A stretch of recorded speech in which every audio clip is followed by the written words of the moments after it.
जुन्या हवेलीतील भूताची गोष्ट. पुढे काय झालं हे पाहण्यासाठी संपूर्ण व्हिडिओ पहा. खूप वर्षापूर्वी एका छोट्या गावाच्या बाहेर एक जुनी मोडकळीस आलेली हवेली होती. गावातील लोक तिला हबेबीची हवेली म्हणायचे. लोक सांगायचे की रात्री तेथून विचित्र आवाज येतात, कधी रडण्याचा, कधी पावलांचा, तर कधी एखाद्या मुलीच्या हसण्याचा आवाज यायचा.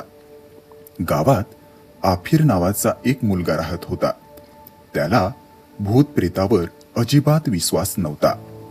तो म्हणायचा, हे सगळं लोकांच्या मनाचे खेळ आहेत. एके दिवशी त्याने मित्राला सांगितलं की तो आज रात्री त्या हवेलीत जाणार आहे.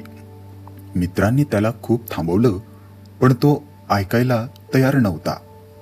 त्या रात्री बरोबर 12 वाजता हातात टॉर्च घेऊन तो हवेलीच्या दिशेने निघाला. हवेली जवळ पोहोचताच थंड वारा वाहू लागला. झाडाच्या फांद्या जोरात हालत होत्या, जणू त्याला परत जाण्याचा इशारा देत होत्या.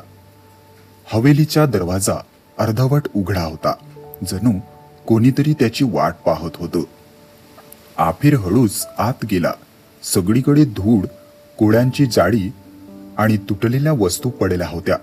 अचानक वरच्या मजल्यावरून पैंजणाचा आवाज आला. त्याचे हृदय जोरात धडधडू लागलं.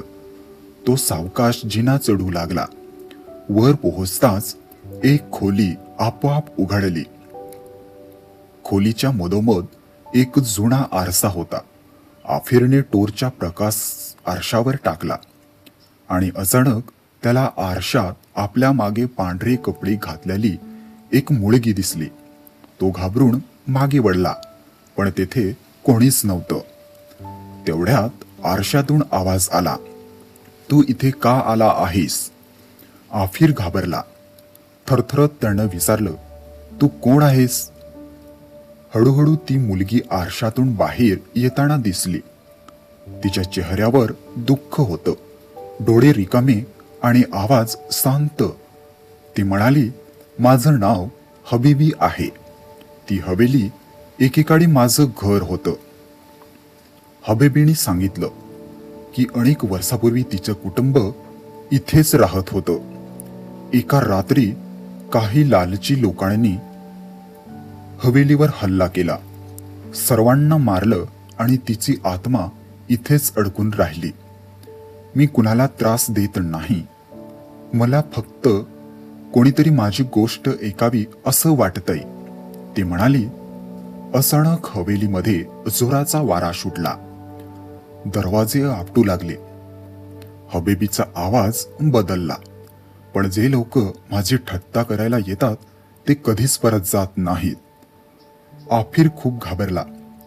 त्याला आठवलं की तो तर पैंज जिंकण्यासाठी येथे आला होता. तो लगेच म्हणाला, मला माफ कर, मी तुझी गोष्ट सगळ्यांना सांगेन. क्षणात सगळं शांत झालं. हबीबी हलकसं हसली आणि धुरासारखी हवेत विरून गेली. अचानक हवेलीचा दरवाजा उघडला. आफिर धावत बाहेर आला. दुसऱ्या दिवशी त्याने संपूर्ण गावाला खरी गोष्ट सांगितली. तेव्हापासून गावकरी हवेलीची थट्टा करत नाही, उलट तेथे दिवा लावून हबीबीच्या आत्म्याच्या शांतीसाठी प्रार्थना करतात. पण आजही जर कोणी मध्यरात्री त्या हवेली जवळ गेलं तर पैंजणाचा हलका आवाज ऐकू येतो आणि आरशात एक मुलगी दिसते, जी अजूनही कोणाची वाट पाहत आहे. ही गोष्ट तुम्हाला कशी वाटली? जर आवडली असेल तर व्हिडिओला लाईक करा आणि असेच नवनवीन गोष्टी पाहण्यासाठी या चॅनलला सबस्क्राईब करा.